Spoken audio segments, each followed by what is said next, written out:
15 paragraph. Oh yes she said, उसने कहा हाँ ठीक है। Let's go for a walk, little walk, आइए हम थोड़ा घूम के आते हैं।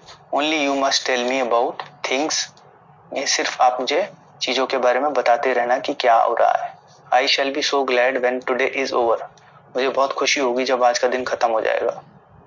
The other bad days can't be half as bad as this, जो बाकी के बैड डेज होते हैं वो आज के दिन के मुकाबले आधे भी बैड नहीं होंगे, यानी खराब दिन नहीं होंगे।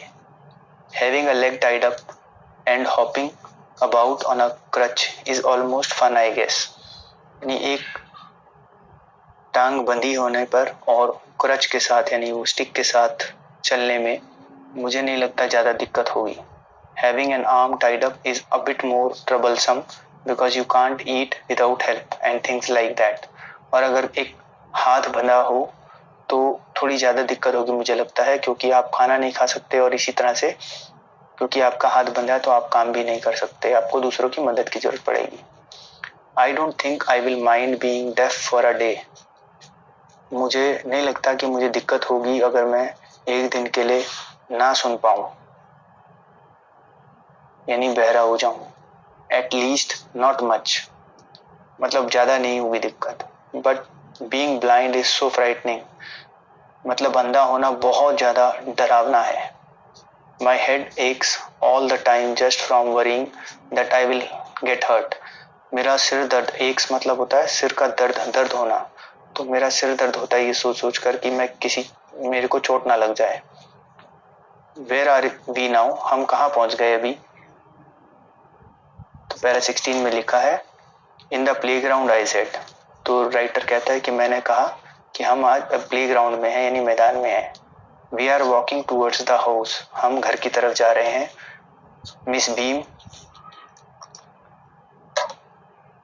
Is walking up and down the garden with a tall girl, Miss Beam एक लंबी सी लड़की के साथ गार्डन में है और वॉक कर रही हैं। What is the girl wearing? My little friend asked. तो छोटी लड़की ने पूछा कि वो लड़की ने क्या पहना हुआ है। A blue cotton shirt and a pink blouse. मैंने कहा, राइटर ने कहा कि एक ब्लू कॉटन की स्कर्ट और पिंक ब्लाउज पहना है। I think it's Millie, she said. What color is her hair? उसने कहा कि ये शायद मिली है, उसके हेयर कौन से कलर के हैं।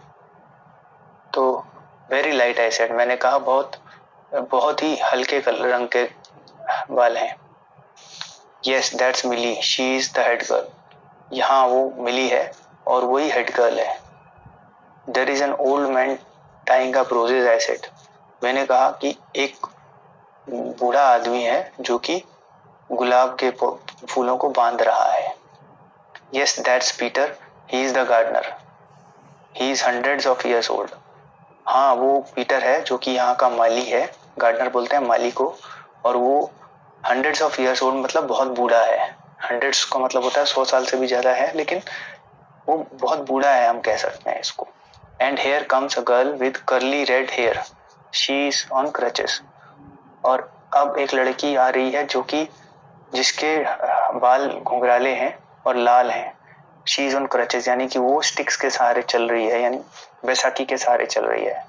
दैट्स अनीता शी सेड, वो अनीता है उसने कहा। ये आप देख सकते हैं, ये एक लड़की चल रही है क्रचेस के साथ, ये इसको बोलते हैं क्रचेस जो ये इन्होंने पकड़े हुए हैं।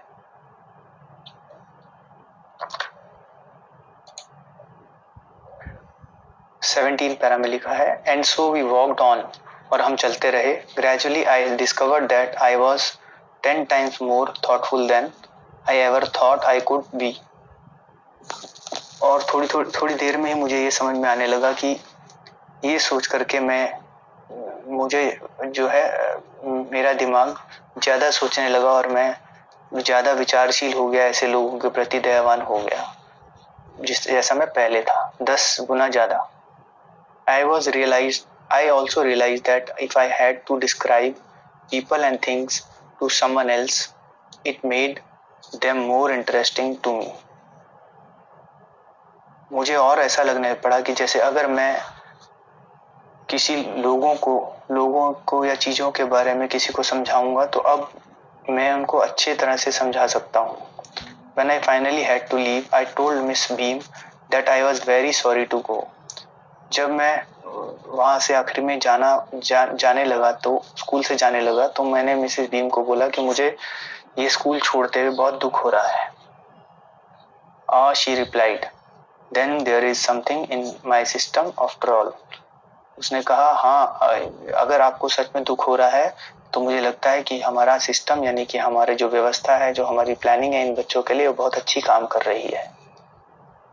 तो ये स्कूल बिल्कुल अलग तरह का स्कूल है जिसमें कि बच्चों को एक दिन एक तरह से बधिर या प्रॉब्लम में रहने के लिए कहा जाता है और दूसरी मतलब उनके पूरे एक साल में एक बार उनको ब्लाइंड, एक बार उनको डेफ, एक बार डम, इस तरह से होने के लिए कहा जाता है ताकि वो ये समझ सकें कि ऐसे लोगों को कितना परेशानी होती है अपने रोज के काम को करने के लिए और हमें उनके प्रति दया भाव होना चाहिए। तो इससे वो बच्चे अपने आप ही बहुत समझ जाते हैं इन चीज़ों को और अपने इन लोगों के प्रति दया भाव उनमें अपने आप पैदा हो जाता है।